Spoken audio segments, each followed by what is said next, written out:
Vale, when you and I began teaching in the classroom, maybe it was so for Molly as well, but we were curriculum makers. Our authority was in part epistemological.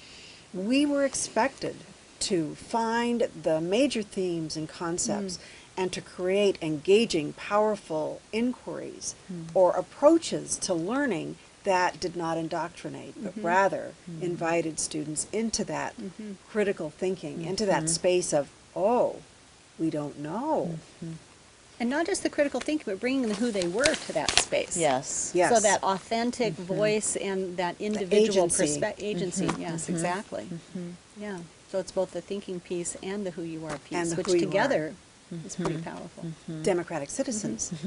That's what. And a alive. responsibility for taking part. That's another part of citizenship. It's not just being there and watching it go by, but it's that not only do you have a voice, you have an obligation to use it and to be educated in such a way that you can put it to good use.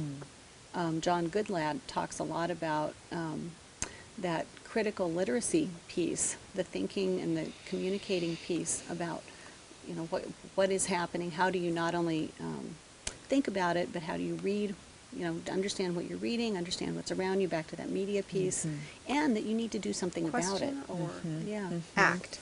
So maybe then, in light of that, you need to do something about it, and you need to be able to read the lay of the land that's around you. Perhaps that's one of the things that these authors did for many, and for us, is to provide a lay of the land. There's a lot going on that it's probably difficult to see, and it's probably difficult to think about how would my voice make its way into that space. And so perhaps the two things that it's done, one is show the lay of the land in its complexity, and then perhaps the other piece is provided a space and a sense of urgency around the need for voices that are being silenced, the deprofessionalization of teachers, etc. So I wonder if... Arthur C. Clarke said, any teacher who could be replaced by a robot should be. I agree. It is such a human endeavor, this moral endeavor of teaching.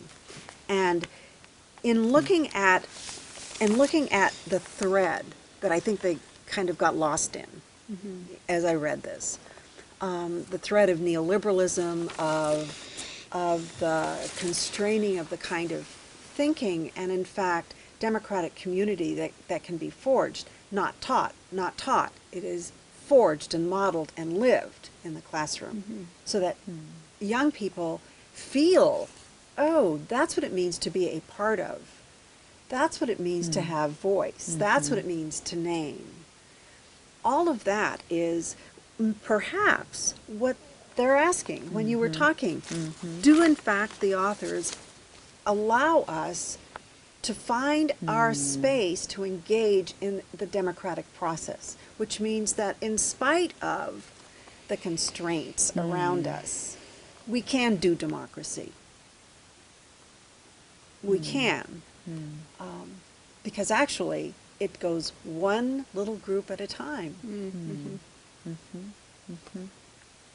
So is that the reclaiming? Just the discussion of teaching as a moral endeavor and what that looks like for us in our schools, in our own classrooms. Is that the place to start?